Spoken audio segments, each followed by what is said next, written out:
Welcome to our deep dive, everyone.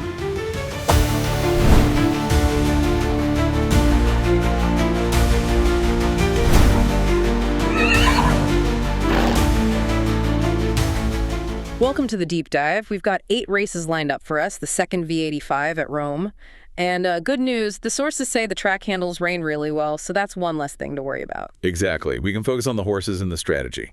Our job today is basically to cut through all the noise, especially those betting percentages that Streck, and figure out what the experts really think, race by race, V85-1 right through V85-8. Yeah, because this looks like a tough card. Oh, it is. Highly challenging. Yeah. But that means, potentially huge payoffs if we can pinpoint where the big favorites might be weak and find those overlooked long shots with real value. I like it, finding the cracks in the armor. Okay, let's dig into this pile of analysis and start with the first leg.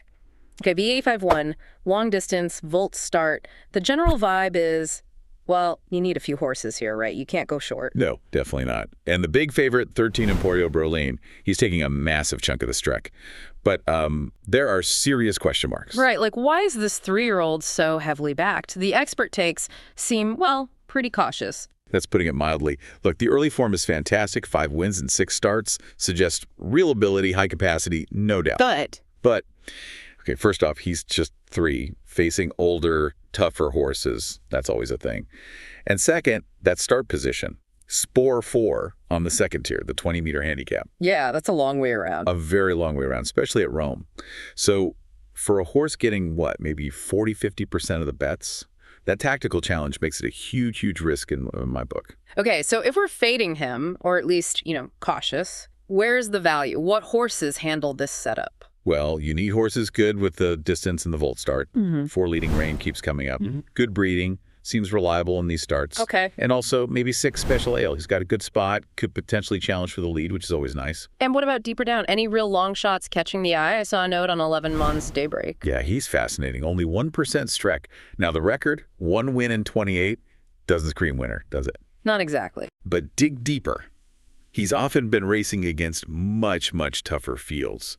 So that record is a bit misleading. His actual ability might be seriously underrated for this specific race. Interesting angle. So if you need a real flyer, maybe him. And also 7 Setting Sun, who apparently has run well from this kind of spore before.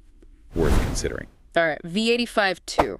The big name here is 4 Eichset. Perfect record from the lead, 7 for 7. Sounds like a potential speak, banker. It sounds like it, but that's the key phrase, isn't it? From the lead. The catch. Yeah. The massive catch. Those 7 wins.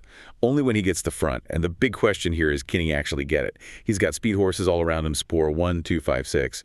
They're all quick. So if there's a big fight for the lead early? If he doesn't secure that front spot easily, the whole race changes. Suddenly that high Streck makes him look very, very vulnerable. Right. So if they do go hard up front, that Rigel kerning the sources talk about, who benefits? Who picks up the pieces? Well, the obvious candidate is 9 Fly Express. He's strong, maybe a bit of a tricky horse, but a fast pace suits him perfectly, even from the back row. Okay. Anyone else? Definitely keep an eye on 5 Bonus Credit. Looks much improved in the new Untersteiner stable, and he's quick out too. He could absolutely make life difficult for Eichset at the start. Got it. Now, this race also had some serious disagreement about 2 blah, blah, blah. Some think way overbacked, moving up too far in class. Others still like him. Yeah, huge split. Is he overstrecked because he's taking too big a step up? Or does the good inside draw on the driver make him a contender anyway? So this is one where you, the listener, have to kind of pick a side. Exactly. You weigh the class concerns against the position and the connections. Trust the betting patterns or trust the critical analysis. Your call. Okay, now for something completely different. Cold Bloods and the Sporttrappe. Right, the handicap system where the best earners get the worst spots to try and even things out. Precisely, which makes the starting spore even more critical than usual. So let's talk favorites. 4 Lily Hector has a huge Streck, like 56%. Looks good on paper, but is there a risk? There's a significant risk, according to consensus. He looks great, yes, but those recent wins were against, frankly, easier opponents. Now he's facing tougher horses and the Sporttrappe conditions. That 56% feels, well, inflated. Okay, so if he's shaky, what's the main alternative? It points strongly towards 5 Ausman SK. His record from the lead in Sweden is perfect, 7 for 7. Wow. If he makes the front and he's got a decent shot at it, he's incredibly tough to get past. So the strategy feels kind of binary here. Meaning? Either you bank on Osman SK getting the lead and being your guy, maybe he's a single, or you bet against Guli Hector and load up on challengers. And who are the key challengers, especially the lower strecked ones, who benefit from this race type? Well, 12 Bloomster Princeton is in sharp form, but Sport 12 is obviously terrible.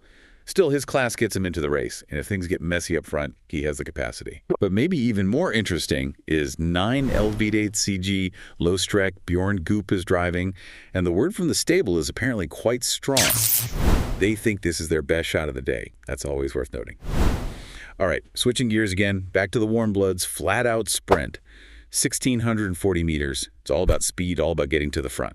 Which makes it really strange that the favorite, 10 Golden Crescent, is getting faded pretty hard by the experts, despite being in good form. Why? Simple tactics. He's seen mostly as a front runner, and from Sport 10 over 1,640 meters. Getting to the lead is almost impossible. The geometry is just against him. So a strong case to just leave him out. A very strong case, yeah. The risk versus reward just doesn't seem right there. Okay, so if he's likely out of the lead picture, then it comes down to the inside speed, right? 2 Sakima TH looks like the horse to beat for the lead. He's the likely leader, yeah.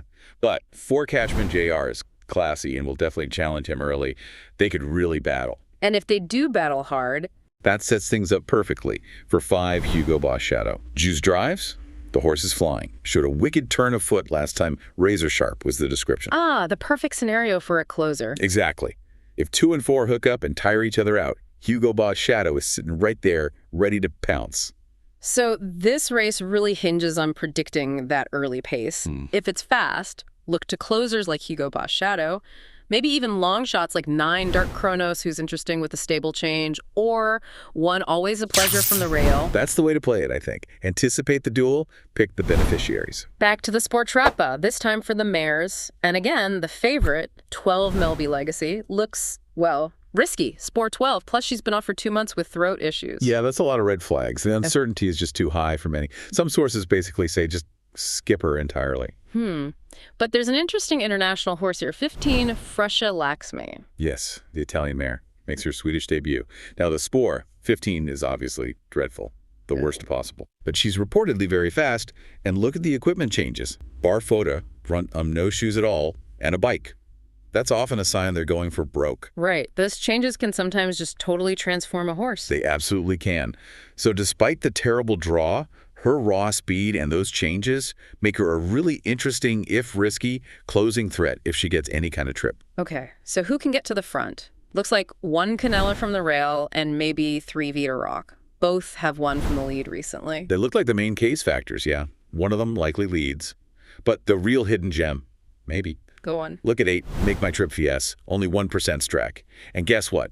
Also going Barfota Runtom for the very first time. Ah, another key equipment change on a long shot. Exactly. That's the kind of thing that can unlock massive improvement you don't see in the past performance lines. From Spore 8, that's a very intriguing value play if things break right. Now for the big guns.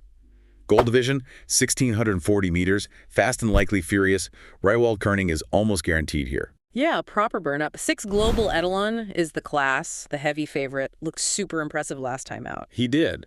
But the caveat from the sources is that he got a perfect dream trip last time. This sprint is likely to be much rougher. So the lead is everything again. It really is. And the big threat to Global Edelon is 1 Xanthus Hargey from Spore 1. Red and Horse, very quick, seems to be improving, and importantly, another equipment change noted. If he holds the lead from the rail, he becomes incredibly tough to pass over this short distance. Global Edelon would either have to be much the best from the outside or hope Xanthus Harvey gets pressured into defeat. So it's shaping up as 1 versus 6, essentially. Any other dangers if they really fly early? Yes, 8 Castor the Star. High capacity also going Barfota Runtom. If the pace is absolutely blistering, he's the one who could potentially sweep past them all from Spore 8. Okay. And conversely, any horse looking overbacked? Consensus points pretty strongly at 10 Adriatica. Yes, she's a top mare in great form, but 15% Streck for a mare in the Gold Division from Spore 10 over 1,640, that feels way too high. So the focus should really be tight here on 6, 1, and maybe 8. That feels like the safest, most logical path, yes, depending on how you see that initial speed battle playing out. Okay, V85 7. And here she is. The day's biggest favorite, 2 Mona Lisa BR, pulling in a massive 66% Streck, 3 straight wins in Norway, looks super tough. She does. Expected to either grab the lead or just be too strong from the outside. She looks formidable. So this is the classic dilemma for the player, isn't it? When a horse is this dominant on the board, do you just single her, make her your speak? Or do you specifically try to beat her, looking for that big screll, the upset? That's exactly the strategic crossroads you're at here. If you do decide to take her on, you need horses with genuine upset potential, not just random long shots. And who fits that bill, according to the experts? The one getting the most buzz as a potential upsetter is 9 Urbina Southwind. Only 3% Streck. Okay, why her specifically? She's got a reputation for a really powerful closing kick. And crucially, first time with a bike and Barfoota Runt Ohm. That combination is a major flag for potential improvement. The thinking being, if Mona Lisa has any chinks in her armor, or has to work too hard. Urbina Southwind could be the one flying late with that equipment boost. Yeah. Any other value plays if you're betting against the favorite? Definitely mention 10. Ellen Ripley, another strong closer, seems improved, also gets the Barfoota bike change. And 11 Grace's Bird is fast and in good form. They need things to go their way, but they offer huge value if the favorite falters. So to sum up the strategy, either bite the bullet and spick number 2, Mona Lisa BR. Or you make a stand, leave her out, and spread your bets carefully on those high upside closers like 9, 10, and 11, hoping to cash in big if the favorite gets beat. And we finish with the Silver Division. Universally called the trickiest race of the day, the most luriga. It looks wide open. It really does. You've got split favorites. 5 Vesterbo, exciting, is in great form, looks like the probable leader.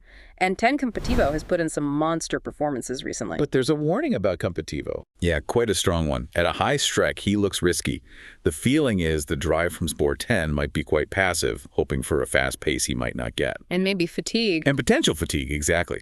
He's had a couple of really hard races back-to-back. That could catch up to him. Okay, so if Competivo is maybe vulnerable, where's the value, particularly from the better draws? You have to look hard at 2 Night Art. Perfect spot in Sport 2. Goop driving, only 5% Streck. He's proven he can handle this class. That looks like prime value. Anyone else? 4 Yicken for Reading is also well drawn, finished strongly last time. Seems like a solid contender, too. These horses inside just need less luck, you know? Absolutely. So the overall message here is, well, good luck. It seems really competitive. Yeah, pretty much. The consensus is simple. It's wide open. If you've got the budget, spread wide. If you're running low on Strecks by this point... Focus on the inside value, like 2 Night Art. Exactly. Focus on those inner tracks. Horses like Night Art, maybe 1 Harpy who's in form but needs luck from the rail, or even 8 Cabron, who won easily last time. But yeah, 2 Night Art looks like the key value play from the inside. So, as you put your final thoughts together for Rome today, maybe remember the lesson from that last race, the Silver Division. In these really tough, high-stakes V85 games, sometimes you need the courage to look past a horse that's getting too much attention, too much Streck. Like maybe 10 Golden Crescents in V85-4 or 12 Melby Legacy in V85-5? Exactly. Fading those opens up incredible value on horses that are maybe just one small thing away, like a key equipment change going Barfoota, or getting that perfect pace scenario from turning into a massive payoff. We've laid out the map, highlighted the consensus views, pointed out the big risks for each race. Hopefully you feel well-armed now. You've got the intel. Now it's time to make the calls. Absolutely. You're ready to tackle Rome. Happy diving.